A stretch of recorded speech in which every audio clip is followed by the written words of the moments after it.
तो कैसे बच्चे आप सब, उम्मीद करते हैं अच्छे होंगे, स्वस्थ होंगे, मस्त होंगे, अपनी पढ़ाई में व्यस्त होंगे। और जैसे कि आपने पिछली वीडियो देखी है उसमें हम लोग ने क्वाड्रेटिक इक्वेशन चालू कर दी थी, जो हमारे ये ध्रुव बैच जो कि यूनाइटेड लर्निंग फाउंडेशन चैनल पे चल रहा है।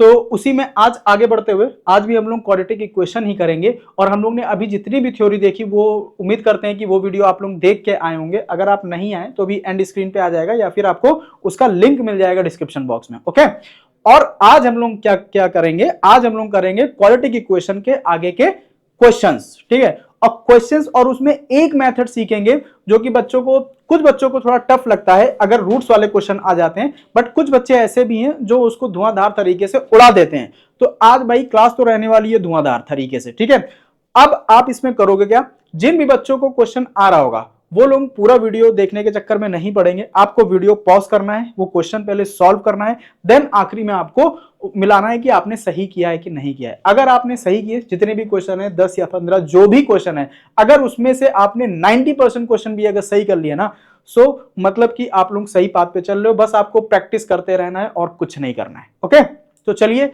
स्टार्ट करते हैं आज का पहला क्वेश्चन। और क्वेश्चन से पहले मैं आपको ये मेथड थोड़ा बता दूं कि ये मेथड है क्या। ठीक है, इसमें आप लोगों को मेनली करना क्या होता है।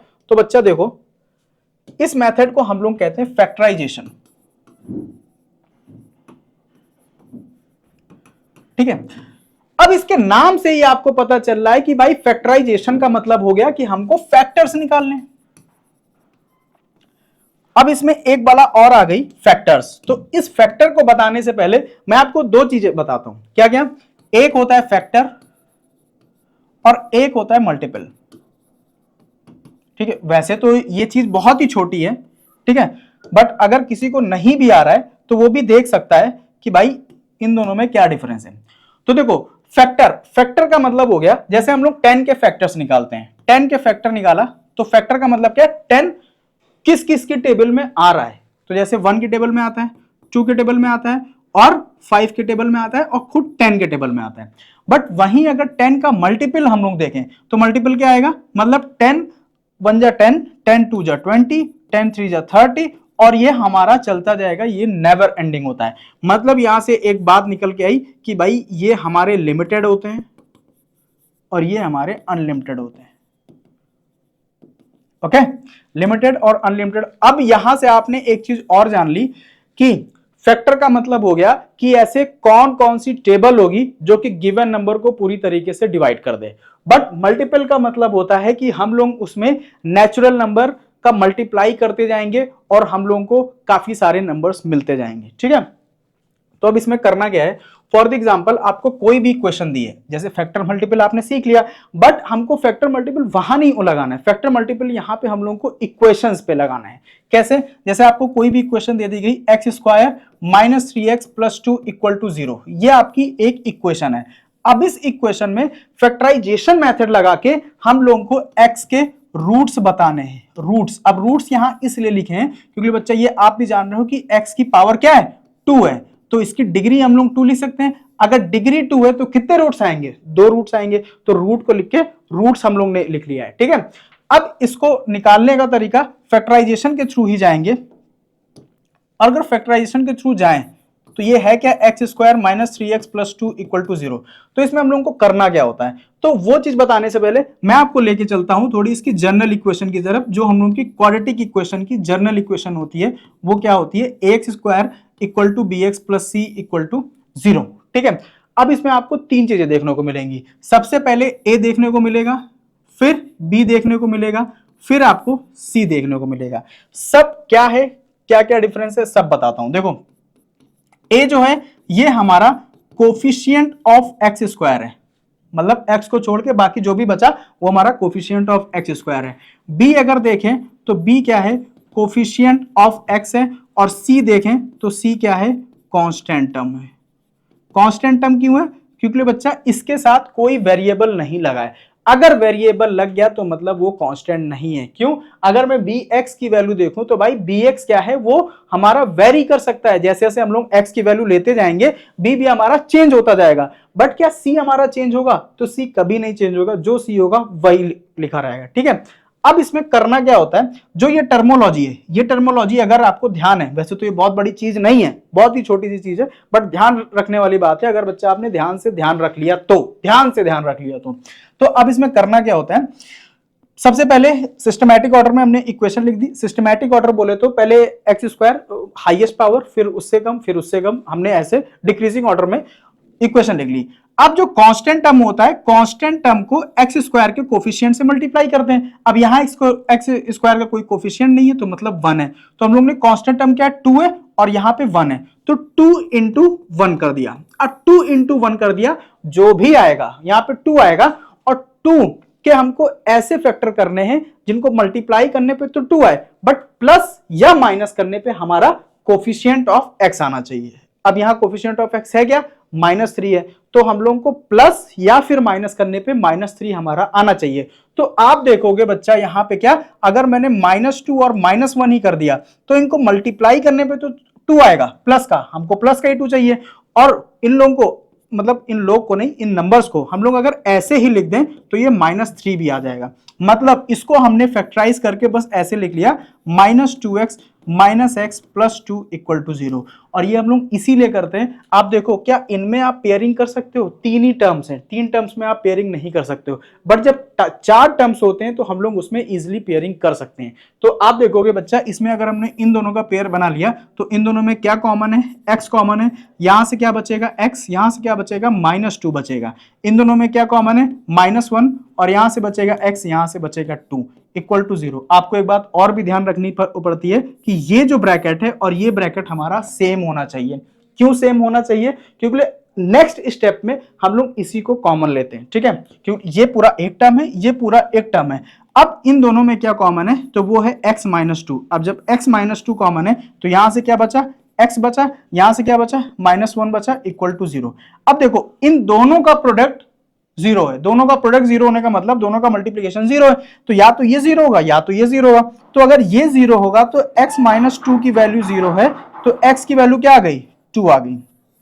और वहीं अगर x -1 की वैल्यू 0 है तो x की वैल्यू क्या आ गई, 1 आ गई। तो ये हमारे दोनों रूट्स हो गए बाय द फैक्टराइजेशन मेथड। बस आपको इतना ही ध्यान रखना है, ठीक है। यही आज का वीडियो का पर्पस है कि आज इस वीडियो में हम लोग यही सीखेंगे, ठीक है। ये तो हम लोग ने सीख लिया कैसे क्या करना है, अब इसको क्वेश्चंस पे अप्लाई करेंगे। जैसे जैसे क्वेश्चन पे अप्लाई करते जाएंगे, आप क्वेश्चन करते जाओगे, आपके लिए ये एकदम बहुत ही आसान चीज हो जाएगी, ठीक है। तो पहला क्वेश्चन देखते हैं। पहला क्वेश्चन क्या है बहुत ही आसान तरीका है। देखो अभी हम लोग ये भी सीखेंगे, जैसे बड़े नंबर आ गए, जैसे ये थर्ड क्वेश्चन है, 8 × 21 अगर करेंगे तो उससे जो नंबर आएगा उसके फैक्टर कैसे इजीली निकालें। ओके, तो देखो इसमें क्या करना है, कोफिशिएंट कांस्टेंट टर्म और कोफिशिएंट ऑफ एक्स स्क्वायर को मल्टीप्लाई किया, जो कि आएगा 5। अब 5 के हमको ऐसे फैक्टर बनाने हैं कि +6 आ जाए। तो भाई देखो 5 के ऐसे फैक्टर कौन से होंगे कि +6 आएगा। तो आपको पता है 5 × 1 ही एक ऐसा नंबर है जिसको दोनों को जोड़ देने पे +6 आएगा। तो इसको हम लोग क्या लिख सकते हैं, x² + 5x + x + 5 = 0। और यहां से x कॉमन लिया तो क्या बचा, x + 5 बचा, और यहां से 1 कॉमन लिया क्योंकि कुछ नहीं है कॉमन, तो x + 5 बचा = 0। तो इन दोनों में फर्दर क्या कॉमन आ जाएगा, x + 5, और यहां क्या आ गया, x + 1 = 0। या तो ये 0 या तो ये 0। अगर ये 0 है तो x की वैल्यू क्या आएगी, -5, और अगर ये 0 है तो x की वैल्यू क्या आएगी, -1। आपका यही आंसर हो गया, ये आपने फैक्टराइजेशन मेथड से। अब ये जो आंसर आया इसके मतलब क्या है, इसका मतलब ये है कि ये उसके रूट्स हैं या सॉल्यूशन है। मतलब कि अगर आप ये वैल्यूज गिवन इक्वेशन में रखोगे तो वो LHS और RHS को इक्वेट कर देगा, इक्वल कर देगा। मतलब अगर उधर 0 दिया है तो वो 0 ही आएगा। आप रख के चेक भी कर सकते हो। अगर आपने -1 रखा तो यहां क्या आ जाएगा, 1 -6। 1 और -6 कितना होता है, हाँ 1 और -6 -5, -5 + 5 0। और सेम एज इट इज अगर -5 रखोगे तो 25 हो जाएगा, और यहां पे आपका हो जाएगा -30 हो जाएगा +5, -30 + 5 -25, -25 + 25 = 0। मतलब वो हमारा सेटिस्फाई करेगा, ठीक है। नेक्स्ट देखते हैं, नेक्स्ट क्वेश्चन क्या है। नेक्स्ट क्वेश्चन भी बहुत ही आसान है। देखो पहले सेकंड देखते हैं, ठीक है, लाइन से ही चलते हैं। सेकंड क्वेश्चन क्या है, अब इसमें कोफिशिएंट को पहले मल्टीप्लाई किया, कांस्टेंट टर्म को x² के कोफिशिएंट से, तो 21 × 8 आया। ये बच्चा आता कितना है, 8 और 168। अब 168 के हमको ऐसे फैक्टर करना है कि हमको प्लस या माइनस करने पे माइनस का 22 मिले और मल्टीप्लाई करने पे 168 मिले। तो आपको करना कुछ नहीं है, देखो करना बस इतना है, 168 को आपको लिख लेना है इंटू 1। अब जिस भी नंबर से आप इधर डिवाइड करते जाओगे, इधर उसी नंबर से मल्टीप्लाई करते जाओगे, बस आपको इतना ही करना है। और ऐसे करते करते कब आपको उसके फैक्टर्स मिल जाएंगे ये आपको भी नहीं पता चलेगा, ठीक है। तो देखो अगर हमने यहां पे 2 से डिवाइड किया तो 2 से डिवाइड किया तो क्या आ जाएगा, 2 8 जा 16, 2 4 जा 8 और इससे 2 से मल्टीप्लाई कर देंगे। क्या इस फैक्टर से हमको 22 मिल सकता है माइनस का? कभी नहीं मिलेगा। तो आगे सॉल्व करते हैं, फिर से 2 से किया, 2 4 जा 8, 2 2 जा 4 इंटू इधर क्या आ जाएगा 4। क्या इससे 22 मिल सकता है? कभी नहीं मिल सकता है। फर्दर करते हैं, 2 से किया 2 2 जा 4, 2 1 जा 2, 2 से किया 8। क्या इससे हमको 22 मिल सकता है?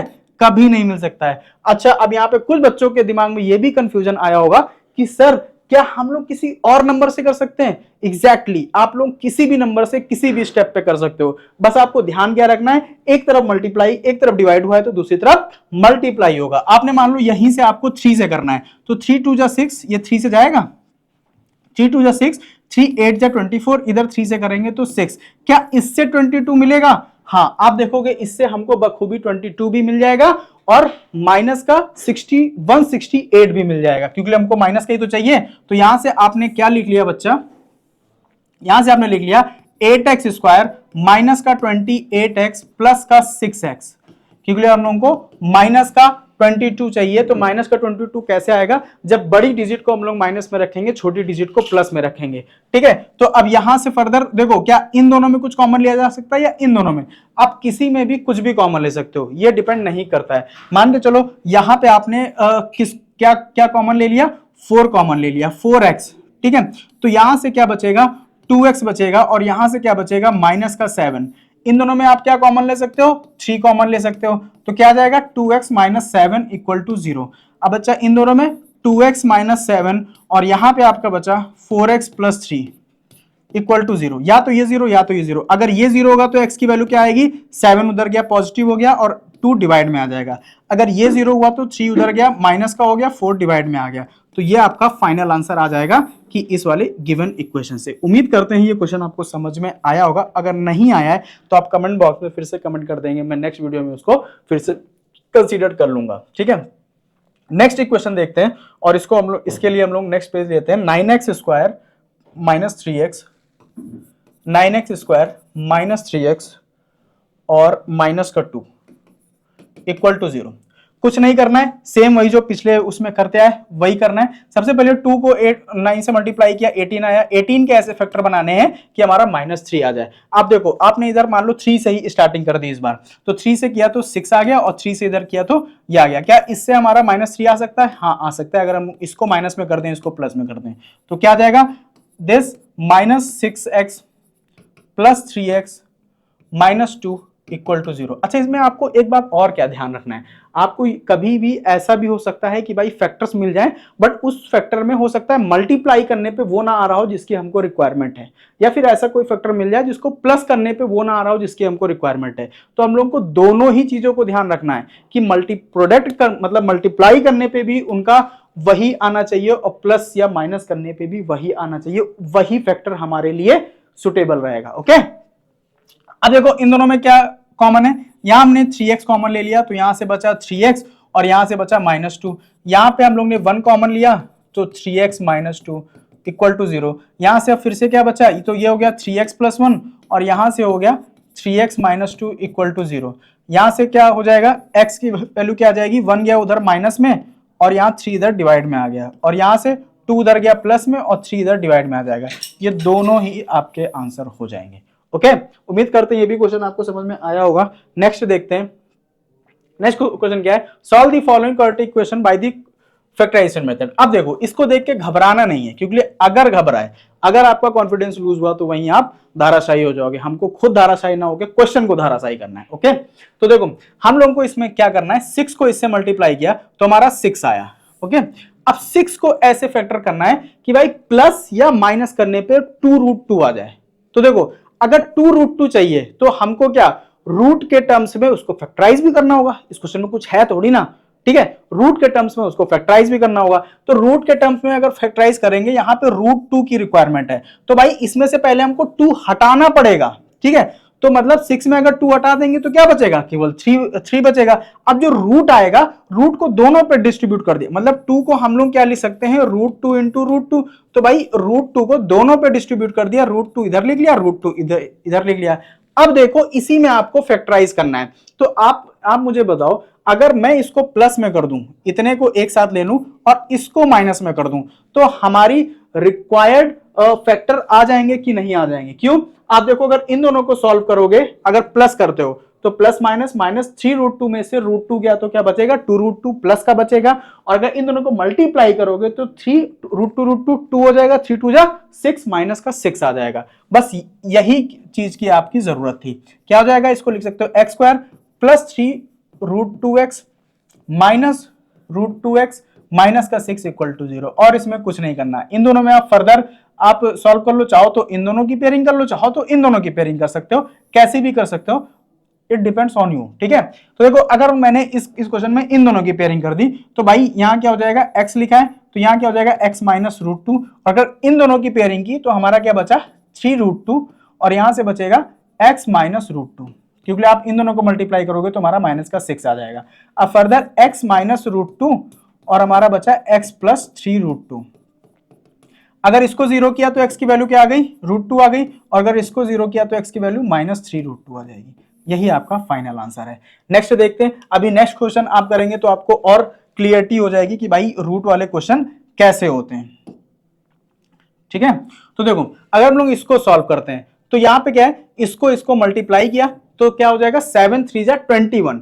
तो 21 को हमको ऐसे फैक्टर करने हैं कि प्लस माइनस करने पे 10 आ जाए और मल्टीप्लाई करने पे 21 आ जाए। तो ये आपको बखूबी पता होगा, अगर इधर 7 से डिवाइड करते हैं 7 से तो इधर 3 आ जाएगा, 7 से इधर मल्टीप्लाई करेंगे तो 7 आ जाएगा। तो मतलब 7 और 3 एकमात्र इसका ऐसा रूट है जो इस पे सॉल्व हो सकता है। तो क्या हो जाएगा, √3x² प्लस का 7x और प्लस का 3x प्लस का 7√3 इक्वल टू 0। अब आपको यहां पे क्लियर दिख जाएगा कि भाई इसका पेयर करने पे हमको ज्यादा आसानी रहेगी और इसका पेयर करने पे ऐसा नहीं कि इन दोनों को पेयर करोगे तो आंसर नहीं आएगा, उससे भी आंसर आएगा, बट वो थोड़ा लेंदी हो जाएगा, कॉम्प्लिकेटेड हो जाएगा। और जितनी चीजें कॉम्प्लिकेटेड ज्यादा उतना गलती होने के चांसेस ज्यादा।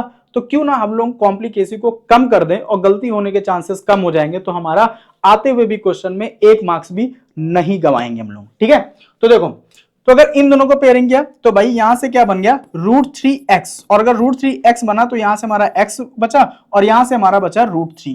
ठीक है, अगर इन दोनों को पेयरिंग किया तो हमारा क्या बन गया, 7 और यहां से बचा 7 और x और यहां से √3 इक्वल टू 0। ठीक है, अब देखो इन दोनों में फर्दर क्या कॉमन आएगा, x प्लस √3 और यहां से बचा √3x प्लस 7। अब या तो ये 0 या तो ये 0। अगर इसको 0 किया तो x की वैल्यू माइनस √3 आएगी, और अगर इसको 0 किया तो -7 अपॉन √3 आएगी। उम्मीद करते हैं ये भी क्वेश्चन आपको समझ में आया होगा। नेक्स्ट क्वेश्चन देखते हैं। नेक्स्ट क्वेश्चन क्या है, solve the following quadratic equation by the factorisation method. बहुत ही आसान क्वेश्चन है, ये मत समझना कि क्वेश्चन थोड़ा उसमें लिख गया है तो ये टफ होगा, क्वेश्चन कतई नहीं टफ है। ठीक है, देखते हैं। देखो सबसे पहले इसमें क्या करना होता है, हमको एलसीएम ले लेना होता है। अगर आप एलसीएम ले लेंगे तो ये क्या बनेगा, x प्लस 1।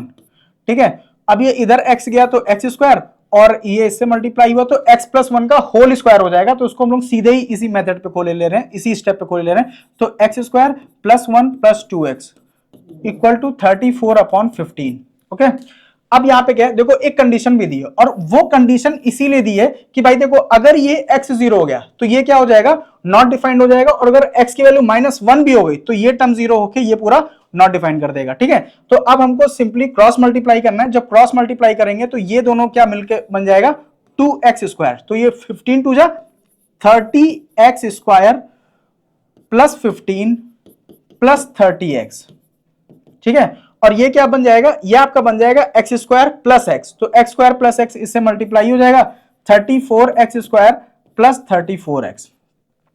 और सिंप्लीफाई कर लेते हैं, इन सारे टर्म्स को उधर लेके चले जाते हैं। आप चाहो तो इधर भी लेके चले आओ, बट उधर इसलिए लेके जा रहे हैं क्योंकि वरना आपको एक बार पहले इधर लेके आओगे, फिर आप उसका माइनस साइन हटाने के लिए कॉमन लोगे, ये सब स्टेप बढ़ जाएंगे। तो हम सीधे इसको उधर ले गए। तो भाई क्या हो जाएगा, 34x² माइनस 30x², तो ये हमारा बचेगा 4x², और 34x में से 30x गया तो 4x, और इधर कोई कांस्टेंट टर्म है नहीं तो इधर बच जाएगा हमारा माइनस का 15 इक्वल टू 0। अब आपके पास ये फाइनल इक्वेशन आ गई, और इस फाइनल इक्वेशन को सॉल्व करके हम लोगों को इसका आंसर लेके आना है।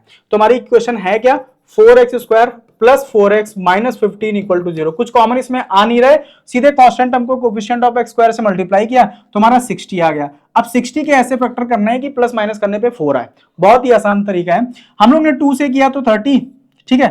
अब जरूरी, अब देखो मैं आप लोगों को इससे खेलना सिखाता हूं, जरूरी नहीं कि 2 ही से करो, आप 3 से करो। तो देखो 3 से किया तो 20, यहाँ पे 3 से किया, क्या हमारा 4 आने की संभावना है, नहीं है। अब आप इसी स्टेप में चाहो तो दूसरा टर्म चेंज कर दो, मान के चलो हमने यहाँ पे 2 से किया, तो भाई 2 से करेंगे तो यहाँ 10 हो जाएगा, यहाँ 6 हो जाएगा, क्या इनसे 4 आने की संभावना है, एग्जैक्टली 4 आने की संभावना है। और यहाँ पे माइनस का भी आएगा, तो हमारी दोनों कंडीशन बन रही है, x square minus 10x sorry plus 10x और minus 6x minus 15 equal to 0। Okay, अब देखो इन्हीं दोनों में कॉमन ले लो, चाहो तो इन दोनों में कॉमन ले लो, जैसी आपकी श्रद्धा हो, क्वेश्चन के लिए श्रद्धा वाली श्रद्धा नहीं। तो इसमें क्या हो गया, हम लोग ने 2x कॉमन लिया, तो 2x कॉमन लिया तो यहां क्या बचेगा, 2x बचेगा प्लस 5 बचेगा, माइनस यहां पे हम लोग क्या कॉमन लेंगे, यहां पे बच्चा हम लोग कॉमन लेंगे 3, माइनस का 3 किया तो 2x प्लस का 5 बचा। क्यों, क्योंकि बच्चा देखो इसको मल्टीप्लाई करोगे तो -3, इसको मल्टीप्लाई करोगे तो -15, फर्दर क्या हो जाएगा 2x प्लस 5 हो जाएगा, और यहां से 2x माइनस 3 हो जाएगा इक्वल टू 0। अगर ये 0 हुआ तो x की वैल्यू -5/2, और अगर ये 0 हुआ तो x की value 3/2। That is your final answer. Next question देखते हैं, उम्मीद करते हैं क्वेश्चन आपको समझ में आया होगा। अगर क्वेश्चन समझ में आया तो बच्चा प्लीज वीडियो को लाइक कर दें। नेक्स्ट क्वेश्चन देखते हैं, solve the following quadratic equation by the factorisation method. बहुत ही आसान तरीका है। अब देखो इसमें करना क्या है, अगर ये क्वेश्चन एमसीक्यू में आया, अगर यही क्वेश्चन आपका एमसीक्यू में आ गया तो आप इसको पूरा सॉल्व मत करने बैठ जाना, क्योंकि एमसीक्यू में आपको किसी को आपको मेथड नहीं दिखाना है, एमसीक्यू में बस आपको आंसर बताना है कि आंसर क्या है। तो आप कुछ ना करना, आपको क्या दिया है, ऑप्शंस दिए हैं, मतलब आंसर्स दिए हैं। तो अगर आपको आंसर्स दिए हैं तो आप उसी को उठा के सीधे क्वेश्चन में रख दो, और जिससे भी हमारा एलएचएस आरएचएस इक्वल हो जाएगा वही हमारा आंसर हो जाएगा। बाई चांस या मान लो हम लोग ये क्वेश्चन लेके चलते हैं कि 3 मान लो हमारा रूट है, क्योंकि 3 अगर रूट है तो भाई यहीं से यही हमारा आंसर हो जाएगा। ये तीनों तो हट गए, क्योंकि इन किसी में भी 3 नहीं है। अगर 3 यहां और रखेंगे तो क्या आ जाएगा 1/3 माइनस 2 1 प्लस 2/2 1, और 3 अगर और रखेंगे तो 6/2 आ गया, ठीक है। तो 2 इक्वल टू 2 आ रहा है, मतलब यही हमारा आंसर हो जाएगा। अब ये मत सोचना कि ये पहले से ही सेट करके लाए थे, पहले से सेट नहीं किए थे। मैं भी अभी पीडीएफ देख रहा हूं, सॉरी हाँ मैं भी अभी पीपीटी देख रहा हूं, पीडीएफ नहीं पीपीटी अभी देख रहा हूं आप ही के सामने, ठीक है। तो ये मत सोचना कि इसको पहले से वो कोइंसिडेंटली है कि हो गया है। बाकी आप किसी पे भी रखोगे तो नहीं होगा, आप रख के चेक कर लेते हो। जैसे अगर 4 रखा तो भाई क्या हो गया 1/4 माइनस 2 2, और प्लस 4 रखा तो 2/3, और यहां 4 रखा तो 6/4 जो कि होता है 3/2। इसको और सॉल्व कर लेते हैं तो हमारा 6 आ जाएगा, और यहाँ पे 3 + 4 ये 7/6, ये दोनों ही सेम नहीं है, तो हमारा 4 वाला तो नहीं होगा, ठीक है। और ऐसे सारे और क्वेश्चन सॉल्व कर सकते हो। और अगर ये एमसीक्यू में नहीं आया, नॉर्मल उसमें आया, तो बच्चा आपको कुछ नहीं करना है। जैसे पिछला क्वेश्चन किया है कि पहले आपको एलसीएम लेना है, देन क्रॉस मल्टीप्लाई करना है, फिर हमारी जो नॉर्मल इक्वेशन आ जाएगी उसको फैक्टराइज कर देना है। बस इतना ही करना है, और इन 3 स्टेप में आपका आंसर मिल जाएगा। उससे भी हमारा सेम ही आएगा। Find the root of the quadratic equation, ये भी सेम ही क्वेश्चन है जैसे हम लोग ने पीछे किया रूट वाला। कुछ नहीं करना है, इसको मल्टीप्लाई किया तो हमारा हो जाएगा 3। 3 को ऐसे फैक्टराइज करना है कि -2 आ जाए। आप देखोगे 3 और 1 को ही ऐसा फैक्टराइज कर सकते हैं कि इससे -2 आ सकता है। तो इसको क्या लिख लिया, √3x² माइनस का 3x प्लस का x माइनस का √3 इक्वल टू 0, ठीक है। और आप देखोगे अगर हम लोग इन दोनों को साथ में ले लें या फिर ना भी लो तब भी आंसर हमारा सेम ही आना है, ये मत सोचना क्या लगाएगा। इन दोनों में हम लोग क्या कॉमन ले सकते हैं, तो √3x, यहां से क्या बचेगा x माइनस √3, क्योंकि आप √3x को मल्टीप्लाई करोगे तो √3 3 हो जाएगा। और इन दोनों में क्या कॉमन है, कुछ नहीं, तो x माइनस √3। अब क्या है, इन दोनों में फर्दर कॉमन लिया तो x माइनस √3, और यहाँ पे √3x + 1 इक्वल टू 0। अब अगर या तो ये 0 या तो ये 0, अगर ये 0 होगा तो x की वैल्यू √3 आएगी, अगर ये 0 होगा तो -1/√3 आ जाएगी। यही आपका फाइनल आंसर है। नेक्स्ट क्वेश्चन देखते हैं। नेक्स्ट क्या है, सॉल्व द क्वाड्रेटिक इक्वेशन। अब सॉल्व द क्वाड्रेटिक इक्वेशन दे दिया गया है तो आप चाहो तो किसी भी मेथड से कर सकते हो, बट हम लोग फैक्टराइजेशन मेथड से ही करते हैं। अब देखो ये क्वेश्चन थोड़ा सा अलग है। देखो अलग अलग क्यों है, अलग क्यों है ये मैं आपको इसलिए बता रहा हूं क्योंकि इस क्वेश्चन को आप 2-3 मेथड से कर सकते हो, 2 मेथड से कर सकते हो। मैं आपको इजी वाला बताता हूं। जब भी आप यहां और यहां आप सेम देखो, आप कुछ ना करो, उस टर्म को कोई और टर्म मान लिया हम लोग ने कि x-1 जो है वो y है, तो ये हमारी इक्वेशन क्या बन जाएगी, y² minus 5y minus 6 equal to 0। अब इस इक्वेशन को सॉल्व करना बहुत ही आसान है। कैसे, देखो y² minus 2x minus 3x minus 6 equal to 0, वो हमारी जो फैक्टर्स हैं वो ऐसे ही आए हैं। इसको 2,3 लिख सकते हो, तो माइनस दोनों करोगे तो 5 आ जाएगा। इन दोनों में कॉमन लिया तो y कॉमन लिया, यहाँ y हो गया, अब x में इक्वेशन नहीं है, तो यहां से क्या बचेगा y माइनस 2, और इन दोनों में क्या कॉमन है -3, तो y, ये दोनों माइनस में हो गए तो 5 आ गए, और ये भी माइनस में, और ये भी हमारा माइनस में, तो इन दोनों में अगर कॉमन लिया तो भाई ये बन गया 6-1। अब देखो यहां पे देखो, ये वही बात हो गई जो मैंने अभी पिछले क्वेश्चन में बताया था कि आपको फैक्टर ऐसे लेने हैं जो प्लस और माइनस करने पे भी आए और वो मल्टीप्लाई करने पे भी आए। यहां पे देखोगे आपने अगर -3 कॉमन ले लिया है तो यहाँ पे y+2 आएगा, और ये दोनों ब्रैकेट तुरंत ही गलत मतलब डिफर हो जाएंगे, जबकि अगले स्टेप में हम लोगों को यही ब्रैकेट कॉमन मिलता है। तो बच्चा हम लोग को ये फैक्टर ना लेके इक्वेशन सेम ही रहेगी, ठीक है, फैक्टर हम लोगों को चेंज करने पड़ेंगे, और फैक्टर हमारे क्या बनेंगे 6 और 1 फैक्टर बनेंगे। कैसे, x² minus 6x, minus 6y और प्लस y माइनस 6, ठीक है, ये फैक्टर बनेंगे। तो आपने देख लिया जो हम लोग ने पिछले वीडियो में बात की थी वो यहाँ पे प्रूफ भी होती है कि इसको हम लोग गलती ये वाली मत करें, फैक्टर को सोच समझ के लें, ठीक है। तो यहां से क्या हो गया, यहां से y कॉमन आया तो y माइनस 6, और यहां से 1 कॉमन आया तो y माइनस 6 इक्वल टू 0। अगले स्टेप में y माइनस 6 कॉमन हुआ और y प्लस 1 कॉमन हुआ, तो यहां से अगर ये 0 हो गया तो y की वैल्यू 6 हो गई, यहां से ये 0 हो गया तो y की वैल्यू -1 हो गई। क्या हमारा यही आंसर होगा, नहीं आंसर होगा ये। क्यों, देखो इसलिए आंसर नहीं होगा क्योंकि बच्चा y की 2 वैल्यूज आई हैं, एक क्या आई है, एक हमारी आई है y की वैल्यू अगर हम लोग 6 लें तो y हम लोगों ने लेट क्या किया था x-1 बराबर y, तो y की वैल्यू अगर आप 6 यहां पे रखेंगे तो x की वैल्यू क्या आ जाएगी, 1 उधर जाएगा तो 7, y की वैल्यू 6 रखने पे। और अगर वहीं पे y की वैल्यू हम लोग -1 लें तो x-1 बराबर -1 रखेंगे तो x की वैल्यू क्या आ जाएगी 0, समझे। तो यहां से x की 2 वैल्यूज आई हैं, 0 वो कब आई है जब y हमारा -1 रहेगा, और x की वैल्यू 7 कब आई है जब y हमारा 6 रहेगा। तो ये दोनों ही वैल्यूज को आपको कंसीडर करना है, ठीक है। उम्मीद करते हैं क्वेश्चन आपके लिए हेल्पफुल रहा होगा। नेक्स्ट क्वेश्चन देखते हैं, solve the following equation by the factorisation method, ठीक है। अब देखो इसको भी फैक्टराइजेशन मेथड से करना है, और इसमें आपको पहले से 4 फैक्टर दिए हैं, ठीक है, पहले से 4 फैक्टर दिए हैं, बट आप देखोगे यहां पे ये हमारा क्या है, c वाला टर्म है, ये हमारा b का टर्म है, और यहां पे कुछ नहीं है तो 1 है, तो ये हमारा a का टर्म है। अब इसको फैक्टराइजेशन मेथड से आप कैसे करोगे, तो देखो सिंपली जो हम लोग करते आए हैं वही हम लोग करेंगे। देखो इसको अगर इससे मल्टीप्लाई किया तो हमारा क्या बनेगा, x² माइनस b², इसी को ऐसे फैक्टराइज करना है कि माइनस का 2a आए। तो भाई इसको -2a आने का मतलब क्या है, अगर हम लोग x प्लस इसको अगर लिख लें तो ये क्या आ जाएगा, a² plus b² plus 2ab आएगा। बट हम लोगों को क्या क्या करना है, 2a आए, तो 2a आने के लिए सबसे पहले देखो इसमें हम लोगों को -a² माइनस b² करना है, जो कि पॉसिबल नहीं है क्योंकि a² वाला टर्म कभी वो नहीं होता है। तो अब इसको हम लोग कैसे करेंगे, तो देखो इसको कुछ नहीं करना है, केवल फैक्टराइज ही करना है। अगर आप लोग फैक्टराइज सीख गए ना तो फिर वो आसानी से हो जाएगा। जैसे यहाँ पे a² माइनस b² को हम लोग ने 1 से मल्टीप्लाई किया, अब इधर किसी नंबर से तो हम लोगों को वो नहीं करना है, तो यहां से x प्लस है और x माइनस है, ये इसका फॉर्मूला होता है, ठीक है, इसको ऐसे लिख सकते हैं। अब बस इसी में आप बताओ इसी को हम लोग कैसे ऐसे लिख दें कि भाई हमारा -2a आ जाए, तो इसको हम लोग a प्लस b लिख सकते हैं, पूरा पूरा माइनस का, और इसको भी माइनस का a माइनस b लिख सकते हैं। तो देखो इन दोनों का मल्टीप्लीकेशन तो वही आएगा क्योंकि माइनस माइनस प्लस हो जाएगा।